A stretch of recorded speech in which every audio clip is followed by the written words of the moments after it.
السلام علیکم، آپ دیکھ رہے ہیں سوریا نیوز اور آج کی اس رپورٹ میں ہم بات کریں گے گلگت بلتستان کے انتخابی مارکے کے حوالے سے۔ پاکستان کی سیاسی جماعتوں نے گلگت بلتستان انتخابات 2020 کو جنگ کی طرح لڑا۔ پی پی پی چیئرمین بلاول بھٹو زرداری نے ان انتخابات میں سب سے زیادہ وقت دیا اور گلگت بلتستان میں قیام کیا۔ یوں محسوس ہوتا ہے کہ ان کو یقین دہانی کرائی گئی تھی کہ گلگت بلتستان میں انتخابات صاف اور شفاف ہوں گے اور حکومتی جماعت کو ان انتخابات میں مداخلت کی اجازت نہیں دی جائے گی۔ بلاول بھٹو زرداری نے اس یقین دہانی پر اعتماد کرتے ہوئے پاکستان پیپلز پارٹی کی انتخابی مہم کو دل و جان سے شب و روز چلایا۔ 2020 کے انتخابات کا جائزہ لینے سے پہلے لازم یہ ہے کہ گلگت بلتستان میں انتخابات پس منظر کو مختصر طور پر بیان کر دیا جائے تاکہ موجودہ انتخابات کو تاریخی پس منظر میں درست سمت میں سمجھا جا سکے اور اس سلسلے میں جو بھی کنفیوژن پایا جاتا ہے یا پیدا کر دیا جاتا ہے اس کو ختم کیا جا سکے۔ ہماری سیاسی تاریخ کی یہ بدقسمتی رہی ہے کہ انتخابات کے نتائج کو کبھی دل و جان سے تسلیم نہیں کیا گیا۔ جو جماعت بھی ہاری اس نے دھاندلی کے الزامات لگا دیے۔ اس میں کوئی شک نہیں کہ پاکستان کے انتخابات میں پولنگ سے پہلے اور پولنگ سے بعد دھاندلی ہوتی رہی ہے۔ گلگت بلتستان میں پہلے انتخابات 2009 میں ہوئے جب پی پی پی کی وفاق میں حکومت تھی اور آصف علی زرداری پاکستان کے صدر تھے۔ صدر پاکستان نے 2009 میں گلگت بلتستان امپاورمنٹ اور سیلف گورنمنٹ آرڈر جاری کیا۔ پہلے انتخابات اسی آرڈر کے تحت کرائے گئے۔ ان انتخابات میں پی پی پی نے 14 نشستیں حاصل کی جبکہ مسلم لیگ نون اور مسلم لیگ کاف نے 2 نشستیں حاصل کی۔ ایم کیو ایم اور جے یو آئی ایف نے 1 نشست حاصل کی۔ ان انتخابات کے بعد پی پی پی نے گلگت بلتستان میں حکومت بنائی۔ پی پی پی نے مہدی شاہ پہلے وزیر اعلیٰ منتخب ہوئے، وزیر بیگ پہلے اسپیکر اور جمیل احمد پہلے ڈپٹی اسپیکر منتخب ہوئے۔ یہ تینوں عہدیدار بلا مقابلہ منتخب ہوئے تھے۔ گلگت بلتستان کے دوسرے انتخابات 2015 میں ہوئے جب مسلم لیگ نون کی وفاقی حکومت تھی اور میاں نواز شریف پاکستان کے وزیر اعظم تھے۔ ان انتخابات میں مسلم لیگ نون نے 15 نشستیں حاصل کی، وحدت المسلمین نے 2، اسلامی تحریک نے 2، پی پی پی نے اور پی ٹی آئی نے 1 اور جے یو آئی نے 1 نشست حاصل کی۔ مسلم لیگ نون کے حفیظ الرحمان وزیر اعلیٰ منتخب ہوئے۔ مقبول عام تاثر یہ ہے کہ گلگت اور بلتستان کے عوام اس سیاسی جماعت کو ووٹ دیتے ہیں جس کی حکومت وفاق میں ہوتی ہے، کیونکہ ان کو اس بات کا پورا ادراک ہے کہ گلگت بلتستان کی ترقی اور خوشحالی کا انحصار وفاقی حکومت پر ہوتا ہے، لہذا حکومتی سیاسی جماعت ہی انتخابات میں فتح حاصل کرتی ہے۔ اسی اصول اور تاثر کے تحت 2009 میں حکومتی جماعت پی پی پی نے، 2015 میں حکومتی جماعت مسلم لیگ نون نے اور گلگت بلتستان کے انتخابات میں کامیاب ہو کر حکومتیں بنائیں۔ 2020 کے حالیہ انتخابات میں آخری خبریں آنے تک غیر سرکاری نتائج کے مطابق گلگت بلتستان کی 23 نشستوں پر انتخابات لڑے گئے جبکہ 1 نشست کے انتخاب کو مؤخر کر دیا گیا۔ ان انتخابات میں حکومتی جماعت تحریک انصاف نے 10، پی پی پی نے 3، مسلم لیگ نون نے 2، آزاد امیدوار نے 7 اور مجلس وحدت مسلمین نے 1 نشست حاصل کی۔ جے بی کی اسمبلی میں خواتین کے لیے 6، ٹیکنوکریٹس کے لیے 3 خصوصی نشستیں رکھی گئی ہیں جو متناسب نمائندگی کے اصول پر منتخب کی جائیں گی۔ حالیہ انتخابات میں مسلم لیگ نون نے صرف 6 نشستوں پر اپنے امیدوار کھڑے کیے تھے جن میں سے اس کو 2 نشستوں پر کامیابی ملی۔ گلگت اور بلتستان کے غیور عوام نے ریاستی دارالخلاف مسلم لیگ نون کے بیانیوں کو مسترد کر دیا ہے جبکہ حکومتی جماعت تحریک انصاف نے 23 نشستوں پر اپنے امیدوار کھڑے کیے تھے اور 10 نشستوں پر کامیابی ملی ہے۔ ان حالات میں مسلم لیگ نون کے لیڈروں کی جانب سے دھاندلی کے الزامات مضحکہ خیز ہیں۔ کاش ہماری سیاسی جماعتیں اور سیاستدان بلوغت کی اس سطح پر پہنچ سکے کہ وہ انتخابی شکست کو خوش دلی کے ساتھ قبول کر لیں۔ حالیہ انتخابات میں پی پی پی کے سابق وزیر اعلیٰ مہدی شاہ اور مسلم لیگ نون کے سابق وزیر اعلیٰ حفیظ الرحمان انتخابات ہار گئے ہیں۔ پی پی پی کے امیدوار امجد حسین نے 2 نشستیں حاصل کی ہیں۔ پاکستان کی سیاسی جماعتوں پر عوام کا اعتماد متزلزل ہوتا جا رہا ہے۔ یہی وجہ ہے کہ انتخابات میں آزاد امیدوار زیادہ منتخب ہوتے ہیں۔ جی بی میں بھی قابل ذکر تعداد میں آزاد امیدوار منتخب ہوئے ہیں، اور تحریک انصاف کو اگر حکومت بنانی ہے تو اسے آزاد امیدواروں کی حمایت حاصل کرنا پڑے گی، جو حکومتی جماعت کے لیے کوئی مشکل بات نہیں ہوتی۔ تحریک انصاف کو اگر تاریخ کی بدترین مہنگائی اور بے روزگاری کا سامنا ہوتا تو اس سے زیادہ نشستیں بھی حاصل ہو سکتی تھیں، سامنا نہ ہوتا تو اسے زیادہ نشستیں بھی حاصل ہو سکتی تھیں۔ گلگت بلتستان کے انتخابی نتائج سے تحریک انصاف کو اگلے عام انتخابات کے لیے سوچی سمجھی حکمت عملی اختیار کرنی چاہیے۔ مہنگائی اور بے روزگاری کے خاتمے کے لیے بھرپور اور نتیجہ خیز کوششیں کرنے کی ضرورت ہے، ورنہ اسے اگلے عام انتخابات میں بھی گلگت بلتستان جیسی صورتحال کا سامنا کرنا پڑ سکتا ہے۔ جی بی کی انتخابی مہم کے دوران سیاسی لیڈروں نے ایک دوسرے کے خلاف الزام تراشیاں کی اور عوام کے بنیادی مسائل کے حوالے سے سیاست کرنے سے قاصر رہے۔ افسوس کی بات یہ ہے کہ 73 سال گزر جانے کے بعد بھی ہمارا سیاسی معیار بھی ابھی تک بلند نہیں ہو سکا، اور ہماری سیاست الزام تراشی کی سیاست کے ارد گرد گھومتی رہتی ہے، اور پاکستان کے عوام بنیادی مسائل پر توجہ نہیں دی جاتی۔ حکومت اپوزیشن دونوں سیاسی جماعتوں کی کارکردگی عوامی اعتماد پر پوری نہیں اتر سکی، کیونکہ سیاسی جماعتیں پاکستان کے قومی اور عوامی مسائل کو پوری طرح نظر انداز کر رہی ہیں۔ پاکستان کی آبادی میں بے پناہ اضافہ ہوتا جا رہا ہے، مگر پاکستان کے عوام نے اسے قومی مسئلہ پر نہ ہی اپوزیشن کے لیڈر اور نہ ہی حکومتی لیڈروں کی زبان سے کوئی پالیسی سنی ہے۔ حالیہ الیکشن اس لحاظ سے بڑے اہم ہیں کہ ان کے بعد گلگت بلتستان کو صوبہ بنانے کے لیے قانون سازی کی جائے۔ انتخابات سے قبل سروے اور انتخابی عمل کی نگرانی کرنے والے مبصرین کے جائزوں سے ثابت ہوتا ہے کہ گلگت بلتستان کے انتخابات صاف اور شفاف ہوئے ہیں۔ پاکستان کے سیاسی لیڈروں کو جان لینا چاہیے کہ جلسوں میں عوام کی شرکت کبھی انتخابی کامیابی کی ضمانت نہیں ہوتی۔ ابھی یہاں پر ہم ایک اور ٹاپک ڈسکس کرتے ہیں، جس میں ہم بات کرتے ہیں جمہوریت کی تلاش کی۔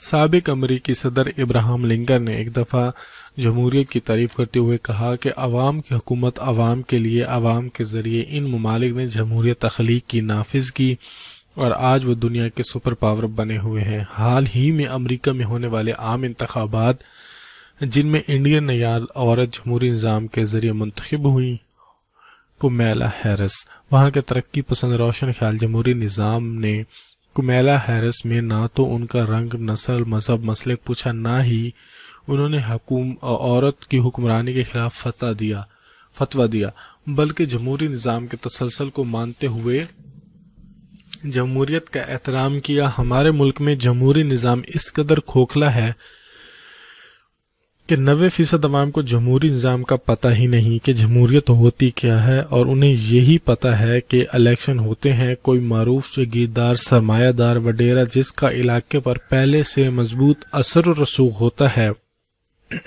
وہ جی جاتا ہے، تاہم ہارنے والے بھی روب و دبدبہ سے کم نہیں ہوتے۔ پاکستان میں جمہوریت کو ابھرتے ڈوبتے لگ بھگ 70 سال ہو گئے ہیں۔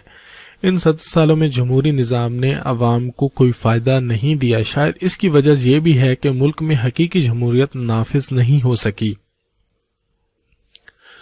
دولت کے انباروں پر الیکشن لڑ کر اسمبلیوں تک پہنچنے والے بابے اور نانیاں ہیں، 5 میٹر دور تک نظر نہیں پڑتی، جو بی اے پہلے اور میٹرک بعد میں کرتے ہیں، جن کی عمر ہی 60-70 سال اور میٹرک 40 سال کی عمر میں جعلی اسناد پر کی گئی ہوں۔ انہیں کیا پتہ کہ حقیقی جمہوریت کیا ہوتی ہے اور لیجسلیشن کیسے کرتے ہیں، تو وہ جمہوریت کے لفظ جیم سے بھی واقف نہیں کرائے گئے۔ ترجمان کرائے کے اصلاح پر کرائے کے دفاتر آخر نبھائیں تو کہاں تک ساتھ نبھائیں۔ پورے ملک میں غربت، مہنگائی، بے روزگاری اپنی عروج پر ہے۔ مطالعہ پاکستان کی کتابیں پڑھیں تو ملک سونے کی چڑیا کرا دیا جاتا ہے۔ وزیر سیاحت کے بیانات سنیں تو پاکستان 4 موسموں اور بہترین جغرافیہ کا حامل ہے۔ وزیر خوراک کے بیان اپنی جگہ جھوٹی تسلی دے رہے ہوتے ہیں کہ پاکستان میں کوئی غذائی بحران نہیں، ہم گندم اور فلاں ضروریات میں خود کفیل ہیں، لیکن محض ملتان گھنٹہ گھر کے سامنے پتھارا ہوا بہاؤالدین زکریا کے مزار کے پتھارے چنگی نمبر 9 کے فلائی اووروں یا مدنی چوکلنڈا بازار کی پارکنگ، چوک شبازی گلا منڈی ہو یا بوسن روڈ کا مال آف ملتان کچہری کے سامنے والی پارکنگ ہو یا MDA چوک یا چلڈرن ہسپتال کا پچھواڑا، صرف انہی جگہوں پر کم از کم 1000 بندہ سڑکوں پر سوتا اور سرکاری گند اٹھانے والے ڈسٹ بن کنٹینروں سے ضائع شدہ کھانا اٹھا کر کھا رہے ہوتے ہیں۔ یہی ہے پاکستان میں جمہوریت۔ اصولی طور پر ہر پاکستانی ٹیکس دیتا ہے، ہر پاکستانی وہ بلا واسطہ بھی دیتا ہے اور بالواسطہ بھی دینا چاہیے تو بھی اسے ٹیکس دینا پڑے گا، وہ ٹیکس نہ دے چاہے تو بھی اسے ٹیکس دینا پڑے گا۔ اگر 22 کروڑ عوام کی اکاؤنٹنگ کر کے جمع نفی کیا جائے تو ملک کو روزانہ اربوں خربوں روپے کی آمدن ہو رہی ہے۔ ان حالات میں پاکستان کو سپر پاور یا کم از کم اپنے معاملاتی حد تک مکمل خود کفیل ہو جانا چاہیے تھا۔ ابھی تو ہمارے لگ بھگ 1 کروڑ پاکستانی باہر ہوں گے جو آمدن کا بڑا حصہ اپنے ملک میں بھیج رہے ہیں۔ سیاست میں ملک کے محض 2% طبقات ہی حصہ لیتے ہیں جو باریاں اور پارٹیاں بدل کر واردات ہوتے ہیں۔ اگر اس حساب سے اپنے جمہوری نظام پر نظر دوڑائی جائے تو اس میں کوئی شک نہیں پاکستان کا مکمل جمہوری نظام خوشحال طاقتور امیر ریاست ہونے سے کوئی نہیں روک سکتا تھا۔ افغانستان، ایران، چائنا کی مثالیں بھی سمجھ آتی ہیں، لیکن پاکستان تو ان سب سے منفرد ہے۔ پھر کیوں یہاں لوگوں کے پاس نہ پہننے کو کپڑے، نہ عزت کا کھانا، لاکھوں کروڑوں لوگ سردی، گرمی، بارش، آندھی طوفان میں کھلے آسمان تلے سونے پر مجبور ہیں؟ پھر کیوں پاکستان اس قدر زوال کا شکار ہو چکا ہے؟ کیا یہاں جمہوریت ناکام ہو چکی ہے کہ یہاں جمہوری نظام راس نہیں آیا؟ کیا یہ خطہ، یہ ملک جمہوریت کے لائق نہیں ہے؟ کیا یہاں کے حکمران اور اشرافیہ جمہوریت کے ثمرات عوام تک پہنچنے ہی نہیں دیتے؟ کیا جمہوریت محض چند یا درجن بھر گھرانوں کی غلام بن کر رہ گئی ہے؟ جمہوریت پر ایک مخصوص ٹولے کو مکمل قبضہ ہو چکا ہے، یہ قبضہ اب کبھی نہیں چھوٹے گا۔ اور کیا پاکستان میں الیکشن جمہوریت ووٹ کے نام پر ڈرامہ بازی ہوتی رہی ہے؟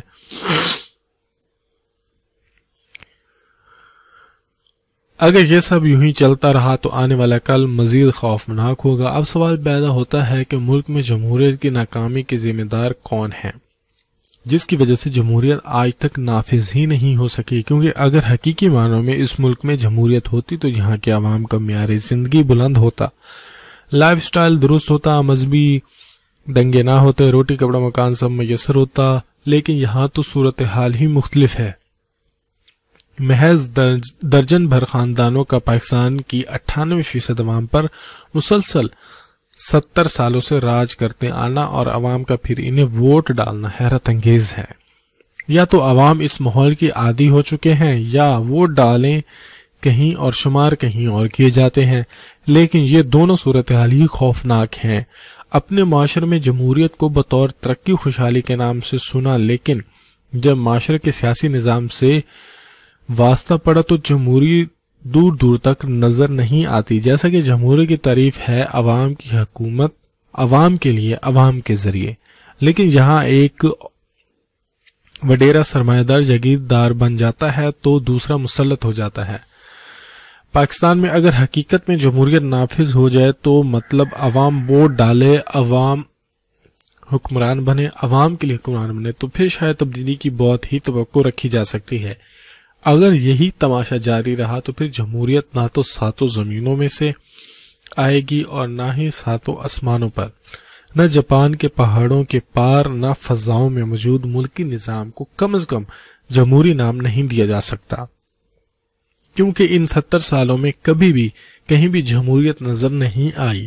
شاید جمہوریت ابھی بہت دور پڑی ہے، جمہوریت کو تلاش کرنے سے اور نافذ ہونے میں ابھی وقت لگے گا، ایسی جمہوریت کی تلاش ہے جہاں امیر غریب اور نیچ کی تمیز نہ ہو، جہاں صلاحیتوں کی قدر کی جائے، جہاں انصاف اور ترقی خوشحالی کا بول بالا ہو، جہاں فیصلے آزادانہ ہوں اور خود مختارانہ ہوں، جہاں عوام کو ریاست اولاد سمجھ کر برابری کے حقوق دے۔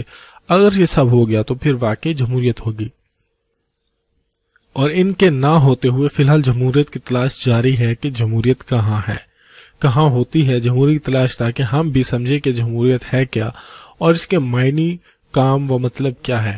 ہمیں اپنے ملک میں جمہوریت کی تلاش ہے۔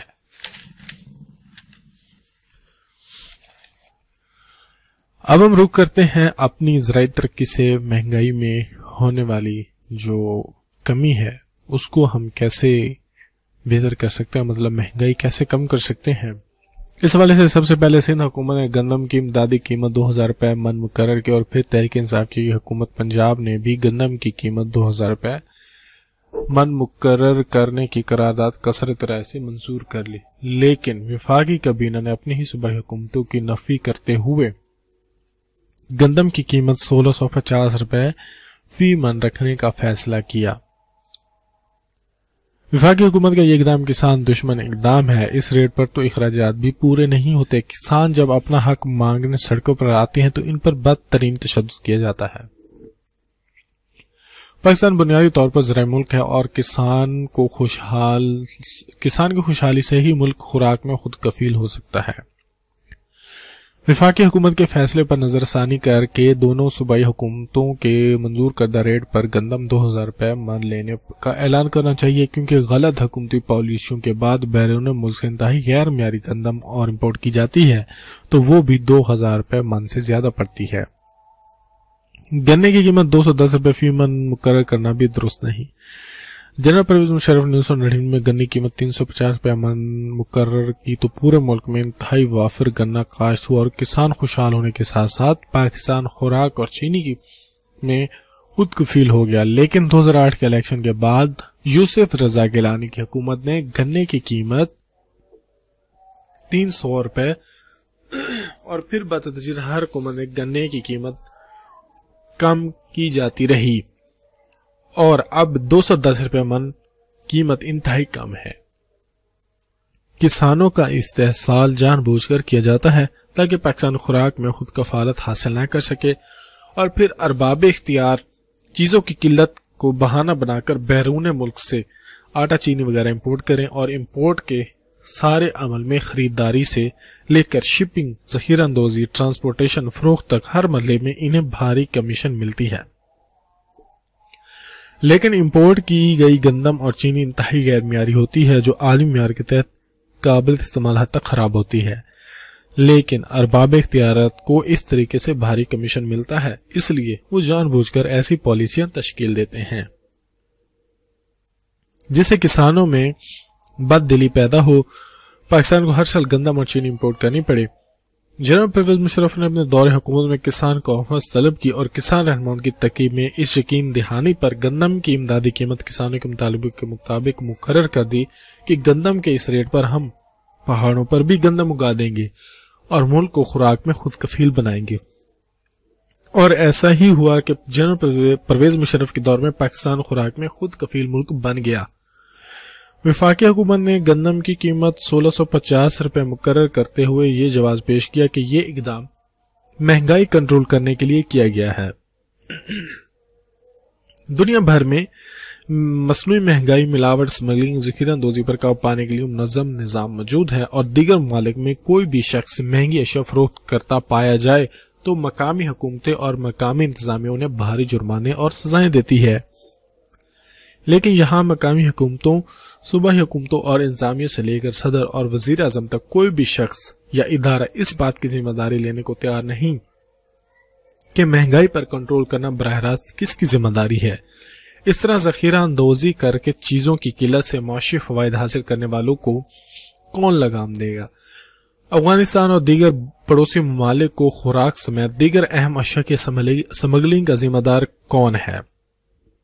ہر سال خوراک، مویشیوں سمیت ضرورت کی ہر چیز کی افغانستان سمیت پڑوسی ممالک کو سمگلنگ کی پاکستان میں چیزوں کی قلت کے باعث مہنگائی میں مسلسل اضافہ ہو رہا ہے۔ پاکستان میں کھانے پینے کی کوئی بھی چیز خالص نہیں ملتی اور عام استعمال کی اشیاء صابن، شیمپو سمیت ہر چیز کی کوالٹی کی جعلی اشیاء مارکیٹ میں کھلے عام فروخت ہو رہی ہیں، لیکن ملاوٹ اور جعل سازی کرنے والے کو کوئی پوچھنے والا نہیں۔ مہنگائی پر قابو پانے کے لیے حکومت ذخیرہ اندوزی، مصنوعی مہنگائی، اسمگلنگ اور ملاوٹ پر قابو پانے کے لیے سخت ترین اقدامات کر کے ایک مؤثر ادارے کو ان عوامل پر قابو کرنے کا ذمہ دار قرار دے اور اس ادارے کی تنخواہیں موٹر وے پولیس کے برابر ہوں۔ اگر مہنگائی، ملاوٹ، اسمگلنگ، ذخیرہ اندوزی پر قابو پانے والے ادارے کے عملے کو بہترین تنخواہیں ملیں گی تو یقیناً وہ اپنا کام پوری ذمہ داری کے ساتھ ادا کریں گے اور پھر ان غیر قانونی عوامل پر قابو پایا جا سکتا ہے۔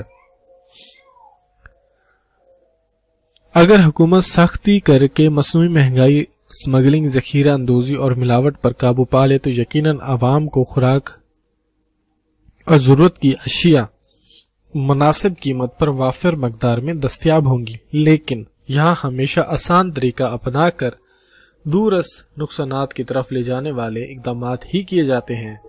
وفاقی حکومت کو چاہیے کہ کسانوں کے معاملات پر سنجیدگی سے غور کر کے گندم، گنے اور کپاس کی قیمتوں کا مناسب تعین کرے تاکہ کسان خوشحال ہو سکے۔ ملک کو خوراک میں خود کفیل بنانا ہی حکومت کی ترجیح ہونی چاہیے اور کسانوں کو کھاد، بیج، زرعی ادویات، مشینری آسان ترین شرائط پر مہیا کی جائیں۔ وفاقی حکومت خوراک کی اشیاء کو ایکسپورٹ اور سمگلنگ کی ہر صورت میں حوصلہ شکنی کرے تاکہ چیزیں وافر مقدار میں دستیاب ہوں۔ خوراک اور اشیاء ضروریہ کی وافر مقدار میں دستیابی کے بعد مہنگائی بڑھنے کے امکانات بہت کم ہو جاتے ہیں۔ خدا آپ کسانوں کی جیب سے ان کا حق نکال کر مہنگائی روکنے کی کوشش کرنے کے بجائے آٹا چینی مافیا کو لگام دے اور مافیا کے خلاف سخت ترین اقدامات ہونے چاہیے۔ ذخیرہ اندوزی، اسمگلنگ، ملاوٹ اور مصنوعی مہنگائی پر قابو پانے کا عمل مشکل ضرور ہے، لیکن یہی وہ عمل ہے جس سے مہنگائی پر یقینی طور پر قابو پایا جا سکتا ہے۔ ہمارا جو اگلا موضوع ہے وہ ہے آرمینیا آذربائیجان کا تنازع اور اس میں پاکستان کا کردار۔ تاریخی نقطہ نظر سے آرمینیا اور آذربائیجان کی اقوام کی کہانی سلطنت عثمانیہ سے پھوٹتی ہے۔ مختصر یہ کہ پہلی جنگ عظیم اور سلطنت عثمانیہ کی تحلیل کے بعد آذربائیجان اور آرمینی باشندوں کا علاقہ روسی یا ٹرانس یوریشین سلطنت میں آ گیا۔ آرمینیوں اور آذربائیجانیوں کے مابین بنیادی اختلافات مذہب، ثقافت اور زبان کے ہیں۔ آرمینی باشندوں کا تعلق پہلی صدی عیسوی کے بعد سے عیسائیوں کے قدیم ترین قبیلے سے ہے۔ آرمینی چرچ اور اس کی روایت پسندی مذہبی پادری کی روایات صدیوں پر محیط ہے۔ آذربائیجان کے لوگ بنیادی طور پر مسلمان ہیں جن کی شاخیں سلطنت عثمانیہ سے جڑی ہوئی ہیں۔ سلطنت عثمانیہ کے خاتمے کے بعد روسی سلطنت صرف 1922 تک قائم رہی اور روسی انقلاب نے سلطنت کا تختہ الٹ دیا اور کمیونسٹ سوویت یونین کا جنم ہوا۔ مختصر دشمنی کے بعد آرمینیائی اور آذربائیجانی علاقوں دونوں کو سوویت یونین کے اندر متنازع ریاست بنا دیا گیا۔ ماسکو کے ذریعے دونوں ممالک کے درمیان ہونے والی جھڑپیں 20 سال سے ہوئی۔ جب تک سوویت یونین میں شگاف پڑنے شروع نہ ہوئے تھے تب تک امن و ہم آہنگی کا دور برقرار تھا۔ 1988 میں سوویت یونین میں ٹوٹ پھوٹ کا آغاز ہوا اور اس بے چینی کی جھلکیاں خاص کرو 1,25,000 کی آبادی کے حامل 4400 کلومیٹر کے علاقے پر نظر آئیں۔ 1991 میں آرمینیا اور آذربائیجان دونوں نے سوویت یونین سے آزادی کا اعلان کیا اور حکومت کی جمہوری شکل اختیار کی۔ پاکستان آذربائیجان کو تسلیم کرنے والا پہلا ملک تھا، جبکہ آرمینیا کو نئی روسی حکومت کی واضح حمایت حاصل تھی۔ 1992 میں آرمینیا اور آذربائیجان کی فوجوں کے مابین بڑی جنگ ہوئی۔ آرمینیائی باشندوں کو روسیوں کی مدد حاصل تھی۔ انہوں نے دونوں ممالک کے سرحدی علاقے ناگورو کاراباخ میں اکثریتی کنٹرول حاصل کر لیا۔ فوج اور سویلین دونوں طرح کی ہلاکتیں ہوئیں جب تک اقوام متحدہ اور یورپی کمیشن کے معاہدے پر عمل پیرا ہو سکتے تھے۔ آرمینیا نے خطے میں یک طرفہ ریفرنڈم کرایا اور ان علاقوں کے آرمینیا سے علیحدگی کا اعلان کیا۔ جس کا نام جمہوریہ آرٹسک رکھنا تھا، جسے کسی بھی قوم نے تسلیم نہیں کیا۔ یہ مسئلہ آج تک حل نہیں ہوا۔ سن 2020 میں آرمینی فوج کی بھاری شیلنگ اور ڈرون حملوں میں آذربائیجان کی فوج کے سینئر افسران اور جوان مارے گئے، جس نے موجودہ جاری تنازع کو جنم دیا۔ آج تک آرمینیا کی مجموعی آبادی 2.9 ملین اور آذربائیجان کی آبادی 9.9 ملین ہے، لیکن فوجی صلاحیت تقریباً برابر ہے، جو ہر لحاظ سے ایک خطرناک بات ہے۔ جیو اسٹریٹجک نقطہ نظر سے مختلف اتحادیوں کا غیر جانبدارانہ تجزیہ ضروری ہے۔ تنازع کے آغاز سے ہی ترکی آذربائیجان کی حمایت کرتا رہا، کیونکہ اس نے آرمینیا کی حمایت میں روس اور یورپی ممالک کو اثر رسوخ کا مشاہدہ کیا ہے۔ انڈو یورپی ثقافت اور مذہبی بنیادوں پر 1990 کی دہائی میں آذربائیجانی باشندے متنازع علاقے میں ملوث ہوئے تھے۔ مزید برآں آزادی کے بعد آرمینیا نے سابق عثمانی سلطنت پر آرمینی نسل کشی کا الزام لگایا، جس میں کئی ممالک نے ترکی کے موقف کا ساتھ دیا، جن میں پاکستان بھی شامل تھا۔ اس کے برعکس مسئلہ کشمیر کی طرح اقوام متحدہ اور بین الاقوامی برادری ناگورنو قرباخ تنازع میں عملی کردار ادا کرنے میں ناکام رہی۔ اس خطے میں بسنے والے آذربائیجانیوں کا بار بار آرمینیا فوج نے قتل عام کیا۔ مسلم آبادی کو ووٹ ڈالنے کے حق سے محروم رکھا گیا۔ پاکستان نے آذربائیجان کی مکمل حمایت کی، کیونکہ وہ انصاف کے تقاضوں سے آگاہ ہے۔ دوسری طرف آذربائیجان نے ہمیشہ کشمیر میں بھارتی جارحیت کے خلاف آواز میں پاکستان کی حمایت کی ہے۔ ترکی اور پاکستان ہر سال اپنے ثقافت اور سفارتی تعلقات کو بہتر بنا رہے ہیں۔ اردگان نے پاکستان اور ترکی کے مابین مشترکہ اقدار، عقیدے اور روایت کی بنیادی اتحاد کے ایک نئے باب کا آغاز کیا ہے۔